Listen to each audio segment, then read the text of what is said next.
Hey everybody, this is our last set of PowerPoints for tonight. As I said, this class has got a lot of information. It's going to go very fast. And next time you won't have all of these different videos and links because hopefully we'll have whatever issue was going on with the Blackboard straightened out. Okay, so now let me share my screen and find what we're going to be talking about. Terrorist financing and money laundering. This is, you could write a book about this subject. So understand that this is merely an overview and realize that there's a lot more to know. Okay, we're not going to again go over the learning objective because you can go back and look at that and it'll take us a little bit longer time if we do that. First of all, terrorist financing and money laundering. Financial flows are essential for terrorism. The financial flow plays a pivotal role in the terrorist operations and their sustenance. It supports acts of violence, political violence, and it keeps the people together. Like any other organized endeavor, any other organized crime, terrorism requires funding for equipment, recruitment, training, logistics, and all other kinds of operational needs. This dependence on financial resources leads to significant focus on financing within counterterrorism efforts. So if we can keep the money from them, then hopefully they will not be able to do as much damage as they could otherwise. Over time, the methods that have been used by terrorists to get funds have evolved. And all of this is up because of changing circumstances, countermeasures that have been used against them, etc. They're always one step ahead of us, though, because they're the instigators and we're the responders. Anytime that's happened, they're ahead of us, and we have to catch up, and we have to work really hard to prevent them being ahead. In the early stages of modern terrorism, financing often relied on simple means such as donations from people who were sympathetic, ransom payments, or even state sponsorship. There's a lot of countries who sponsor terrorism today. Some, they don't say they do, but we have intel that tells us that they absolutely do, and others make no bones about it.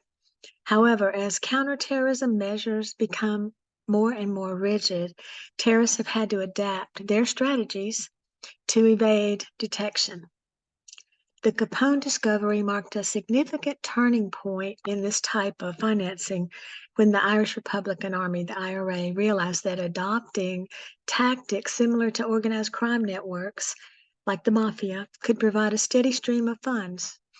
This involved them engaging in criminal activities such as smuggling, extortion, illicit trades, people smuggling, drugs, every other type of activity to generate revenue. The shift allowed the IRA to establish a financing ecosystem that sustained them. It enabled them to maintain their activities over an extended period. Despite the critical role that financing plays, all this is partly due to the low cost associated with single acts of terrorism compared to, sustained campaigns that go on and have more than one act. Initially, counterterrorism efforts were focused on reactive measures such as investigating attacks, apprehending terrorists, and preventing future incidents. But as the scale and complexity of these operations have increased, the realization of the integral role of financing became apparent. Governments and organizations began to recognize that there was a need for comprehensive strategies that target terrorist financial networks, disrupt their funding streams, and track the flow of funds across borders. This shift in law enforcement perspective led to the development of all kinds of initiatives aimed at identifying and dismantling financial support structures that sustain and profit terrorism. So money laundering, as I said, this is such an overview. I have a whole process on this that I use with my in-person classes. It takes a whole day just about to go over. And if we have time in this class, I will present it to you. But money laundering is, of course, making dirty money clean so that it can't be traced, it can't be tracked, and it can not be taxed. Trail of money is a sophisticated process, and all organized criminal groups do this to disguise the origins of any type of illicitly obtained funds. They'll even price something way over cost just to give it a legitimate flavor instead of, the illegitimate origin where it came from. Money laundering involves a series of steps that obscure the trail of money and avoid detection. The process consists of 3 stages, usually: placement, layering, and integration. Placement is the initial stage where the illegally obtained money is introduced into the legitimate financial system. Criminals many times engage in activities such as making small deposits at a time, purchasing assets, or conducting transactions that involve mixing of their illegal funds with legitimate funds. The Hells Angels is one of the first huge organizations that actually bought a legitimate company, and they bought a bra factory years and years ago. And they made bras, and they laundered their money through it, their illicit money. Criminals often engage in these small deposits, purchasing assets, et cetera, the goal being to make the illicit funds less conspicuous and difficult to track. Layering, in this stage, the focus is on creating a complex web of financial transactions, so complex that they distance the funds from their source, like layer one transaction over another, over another, over another. For instance, buying companies, so you have to go deep down into the source of who actually bought this in the first place and who sold it in the first place. Those are things that investigators spend hours on in courthouses and online. But it can be done, and you can find a lot of this stuff if you're willing to go through the hours and hours it takes to do the investigation. Criminals engage in a series of transactions involving multiple accounts, entities, owners, jurisdictions, often crossing international borders. And this makes it challenging for authorities to follow the money trail. Oh, excuse me, yeah. And the third phase is integration, and the cleaned funds are reintroduced into the economy and used then to purchase things that are clean: assets, investments, engage in other financial activities, and at that point, the illicit funds appear legitimate and can be freely used without raising suspicion. Integration involves making the funds indistinguishable from legally earned money, further complicating efforts to detect their original origins. Anyone who comes into a windfall of money, say illegally or legally, and then they start buying a lot of things, it's going to be obvious that their job or their original income does not support the purchasing of the items that they're purchasing. So they don't do this they do it spread out and over time and in small transactions and layered transactions, so that it's not apparent that all of this huge amount of money is being flooded into their accounts. Money laundering serves to legitimize proceeds of various criminal activities, and terrorists have even been known to use this as a means of financing their causes. Governments and financial institutions combat money laundering, implementing stringent regulations, reporting requirements, and monitoring mechanisms to detect and prevent suspicious financial transactions. This includes like know your customer procedures, transaction monitoring, cooperation with international anti-money laundering efforts, and the goal being to disrupt the money laundering process and deprive criminals and terrorists of the economic benefits of their illegal activities. But there are types of terror financing. Terror organizations employ various methods to finance their operations, encompassing different types of resources, different types of transactions. These methods can be categorized in three types broadly: cash, tangible goods, and intangible. Cash is the primary source of financing for terrorist activities. That's one of the rationale of some people in our government and other governments of wanting to get rid of cash, because it is so under the wire and so it's so hard to track. They want everything tracked because they say it's for our security. Of course, that leaves some of our rights gone as well. So there's another issue we'll talk about later. But it includes physical currency as well as prepaid cards, prepaid credit cards, even checks.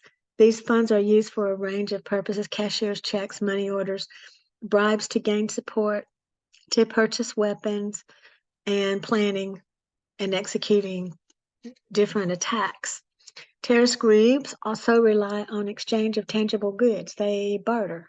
These goods encompass everyday necessities: food, accommodations, clothing, travel expenses, and it allows them to cover their needs while diverting other resources toward their violent agenda. It also covers their tracks, where they're going, if they use these things for transportation, this bartering system. The third category involves resources for critical operations. These include sanctuaries or safe havens where terrorists can regroup and plan, training facilities, intelligence gathering to meet with each other and share information, and propaganda dissemination to further their message and recruit new members.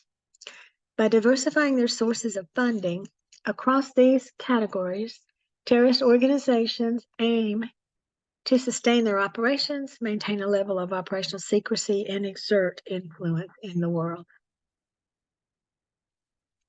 Comparing money laundering and terrorist financing. There is a place where these two intersect. The comparison between money laundering and terrorist financing reveals intriguing intersections and different complexities within financial crimes. While these two activities serve purposes of their own, their paths converge because of shared operational strategies and shared networks. Financial analysts often wonder about the conventional linkage between money laundering and terrorist financing.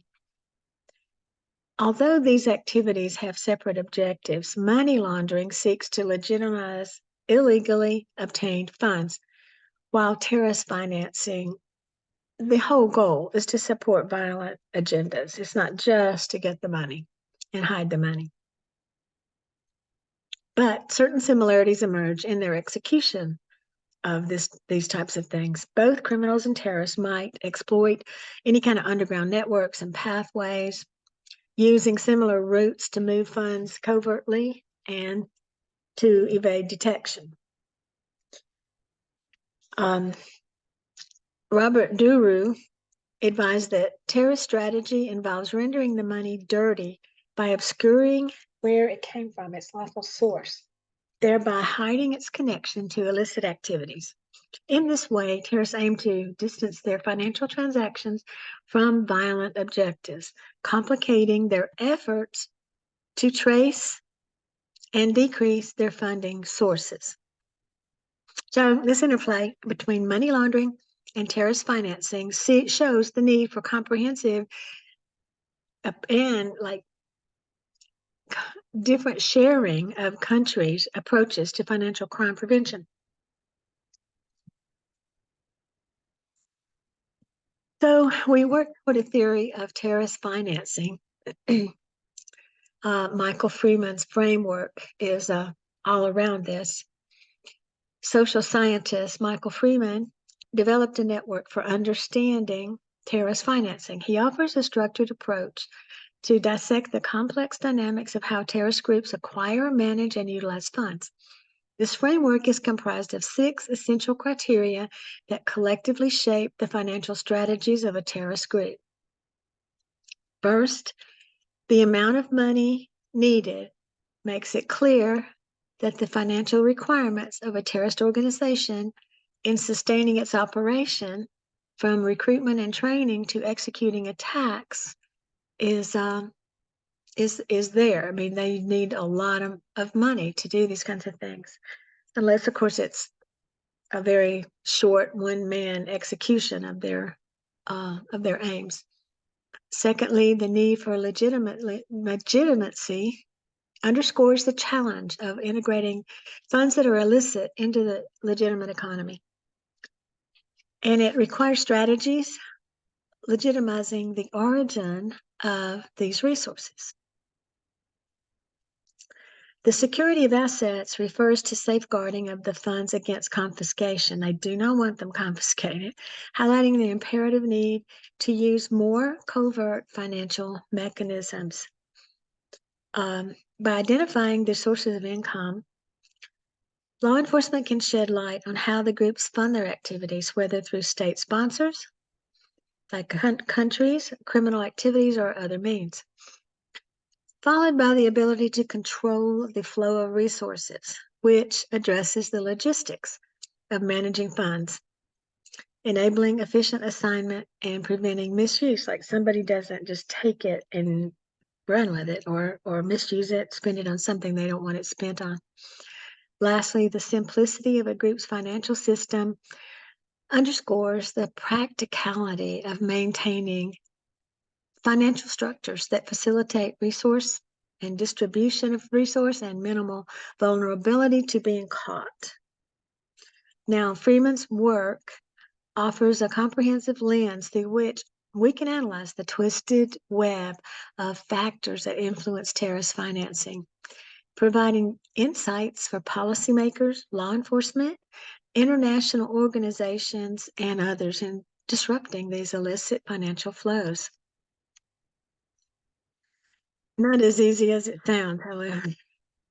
First, to control terrorist financing, regulation and enforcement.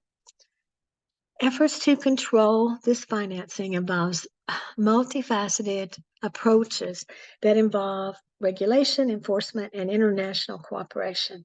These people are coming from all over and going all over. So the travel, that's one place where we can track them and possibly stop them. Now, as we've talked about over the last few slides, money laundering and terrorist financing can run right alongside each other for at least a while. As a result, there's a growing consensus that the focus should be on addressing terrorist financing more broadly, recognizing its unique dynamics and challenges. Well, for instance, the United States has played a role in shaping global efforts to combat terrorism financing. The Terrorist Financial Tracking Program, TFTP, stands out as a notable joint initiative between Europe and the U.S. It was initially conceived as a covert intelligence program here aimed at tracing and analyzing financial transactions associated with terrorism. But over time, the TFTP evolved into a formal regulatory agency within the European Union. And it emphasizes transparency, information sharing, regulatory measures, all to detect and disrupt terrorist financing networks. Now, this transformation highlights the importance of adapting strategies and institutions to address how terrorism evolves and how financing evolves. The United Nations has undertaken significant efforts to combat terrorist financing on a global scale. For instance, they've adopted the International Convention for the Suppression of the Financing of Terrorism by the United Nations General Assembly. This convention provides a comprehensive framework for countries to take legal measures against the financing of terrorist activities. We also saw the establishment of the Financial Action Task Force on Money Laundering, FATF, which is very much a key initiative aimed at addressing money laundering, terrorist financing, and the activities that go along with it. The FATF actually serves as an international policy-making body, and it seeks to harmonize regulations and promote consistent practices within the global financial community. So it tries to get everybody on the same page, doing the same things to try to track and stop the finances that are going to and from terrorist organizations and their supporters. By setting standards and guidelines, the organization contributes to enhancing the detection and the prevention of illicit financial flow that support terrorist organizations, which is what we want. Now, the utilization of financial information as an investigative and intelligence tool in countering terrorism is a subject of debate and consideration, because there are some critics who say using it as a tool, they have an argument that terrorists do not always resort to money laundering and that the cost of individual terrorist operations can be relatively low. So why do we spend a lot of money tracking that kind of thing? They contend that traditional financial investigation methods, such as follow the money approach, might be better and might yield more results against terrorists. But it's important that we all know and recognize that while financial transactions might not be the primary focus of terrorists, tracking and analyzing these transactions can still offer valuable insights to us and maybe even stop somebody, prevent somebody. And even if one terrorist can be prevented, is it not worth using our resources to do? That's the other argument. Even if terrorists do not frequently engage in this type of money laundering, their financial activities can provide clues not only about their networks, their connections, but about their patterns of behavior and their whereabouts. So think of it like this. Financial transactions, however small, can reveal links between individuals, organizations, and possibly state sponsors. And that's important because we tend to, not know who our enemies are sometimes, and we end up giving money and not protecting ourselves from some states that we should. By piecing together these fragments of financial data, law enforcement and intelligence community can build a comprehensive and an accurate understanding of how terrorists operate, their relationships, and their vulnerability. Forensic accounting is another tool that can be used to track and find terrorist operations. This kind of accounting plays a crucial role in unraveling the complex web of financial activities that is all around terrorists and their networks. By employing specialized investigative techniques, forensics accountants can meticulously trace financial transactions, including money laundering schemes, cash purchases, banking activities, stock investments, and business ventures that can lead back to terrorists. This kind of tracking allows law enforcement and intelligence agencies to gain insights into funding sources, into movement of funds, and interactions among these people. So, criminal methods of funding and distribution. The terrorists resort to a range of criminal methods to fund and distribute their activities is constant. In instances of violent activities like kidnapping or extortion and robbery, they are often used to generate funds. For example, Carlos Mirola, for example, advocated a campaign involving robberies so that he could finance revolutionary efforts. And across the globe, terrorists employ all kinds of criminal strategies to raise necessary funds for their operations. And they go like all over a spectrum of severity. On the less violent end, terrorists engage in like fraud and larceny and smuggling and dealing in contraband. And we know what they do on the higher end of violence. Legal methods of raising funds. Now, you would say, do terrorists use legal methods? Well, yes, sometimes they do. Sometimes they resort to legal methods for raising funds to support their activities, maybe using legitimate business entities as a cover. These legal channels let them generate and distribute funds while maintaining their fake sense of legitimacy. And this makes it so much more difficult for authorities to detect what they're doing. We saw this in the past where charities have been identified as one such avenue through which terrorist organizations raise funds. Many charities engage in, of course, noble and lawful humanitarian efforts. Some have been exploited by terrorists to funnel money for their activities.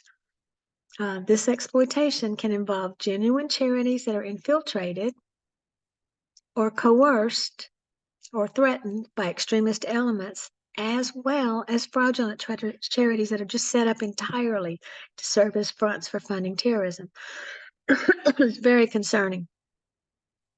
Individuals who contribute to these charities, of course, are probably unaware that their donations are indirectly supporting terrorist organizations, but the lack of transparency shows the challenges in identifying and combating the financial support networks of terrorist groups and the complexity of these legal methods. Now, efforts to address this issue include enhanced financial regulations, monitoring mechanisms aimed at activities of charities and other legal entities suspected of being involved in terrorist financing. So, makes it hard for the people who are in legitimate charities. They have to do a lot of reporting and just so they can be transparent and be separated from the people who are using goodwill as a way to get funds for their illicit activities. Underground network and systems.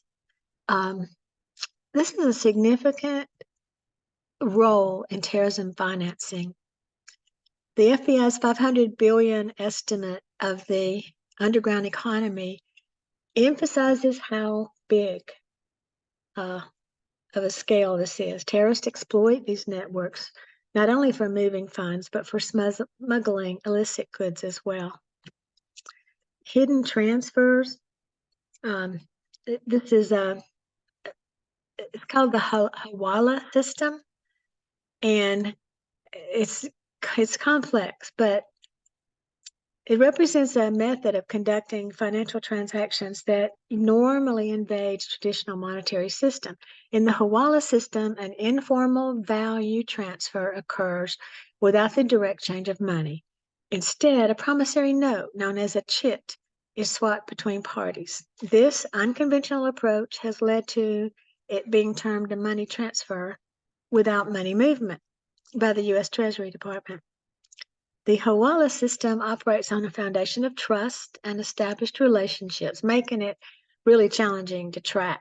Unlike formal financial systems, there's no tax records associated with these transactions, which further complicates the oversight.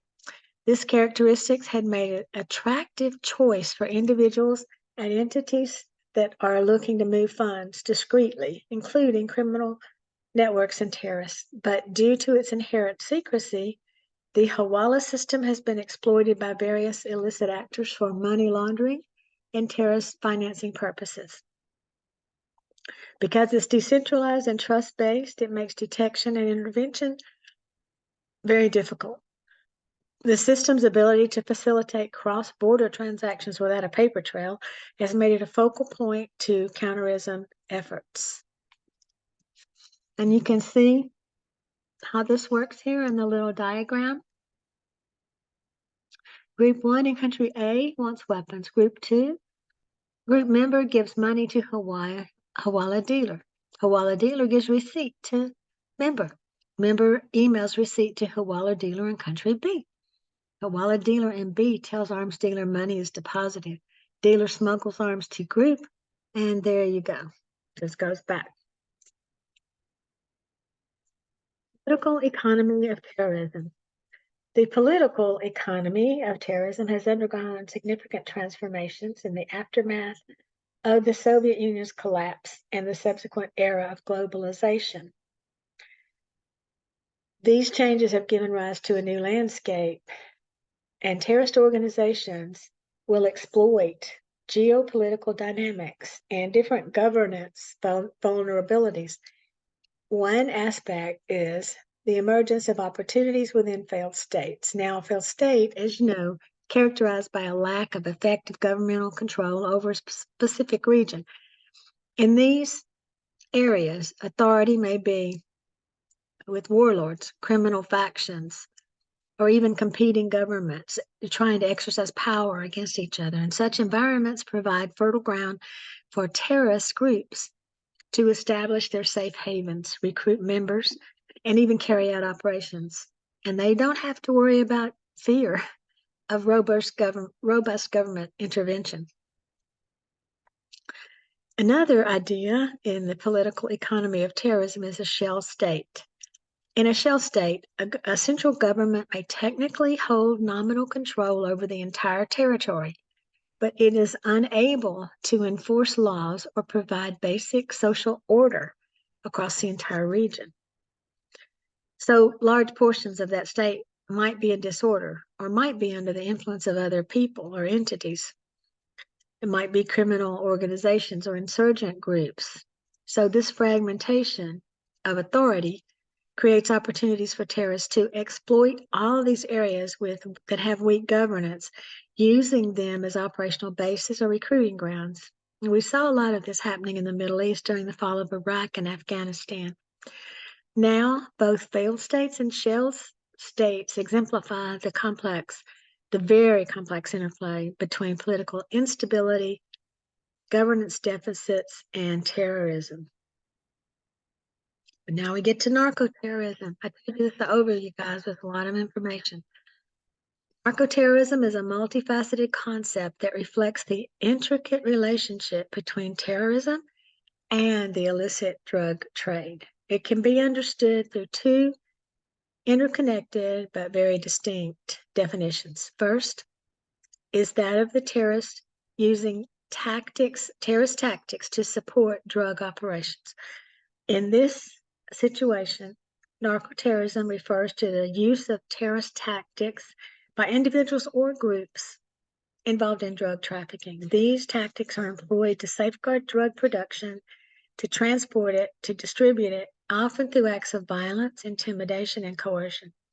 Essentially, terrorists act as enforcers to protect and promote the interests of drug traffickers. Next is terrorists using drug trade profits to finance terrorism, as what we have been mainly talking about today.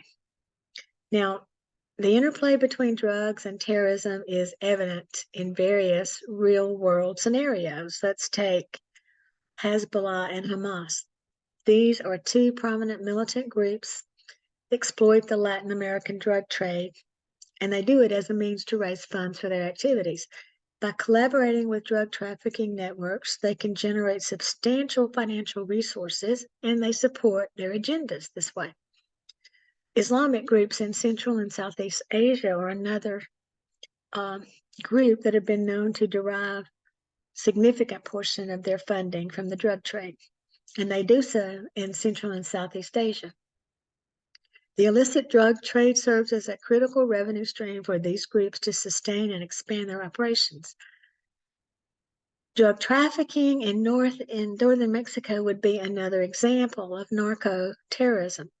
In northern Mexico, 7 dominant drug trafficking organizations have significant influence over the political landscape. These groups engage in violent confrontations and power struggles with each other and with the citizens, creating a complex environment with both criminal and potentially terrorist implications. A case study that exemplifies this type of thing is it involves Los Zetas and Hezbollah. Los Zetas, a notorious Mexican drug cartel, collaborates with Hezbollah to launder the proceeds from drug trafficking. In return, Hezbollah utilizes the funds gained from these transactions to finance its own terrorist operations. How about that? The symbolic relationship underscores how criminal networks and terrorist organizations form strategic alliances and they achieve their respective goals. So now the summary of everything is that, well, this is too much to go into detail about. I wish we had more time with this, but we summarize the debate surrounding narcoterrorism, a phenomenon where terrorists engage with the drug trade either through tactics or financial support. By grasping these key concepts, you will be equipped to analyze the landscape of terrorism financing, comprehend the intricate dynamics that go on, and evaluate all the strategies that are employed to address this critical security concern. Now, your insights into the nexus between terrorism and finance contribute to a broad understanding of the modern security challenges and the responses required to mitigate them in our world. So now the session is ended, and I know this was a long one, and you guys hang in there. This is a good class. You're going to enjoy it. It's going to get more interesting as we go along. Thank you for listening. And you got any questions, again, always come to me. I'll be happy to talk to you anytime. Have a great week.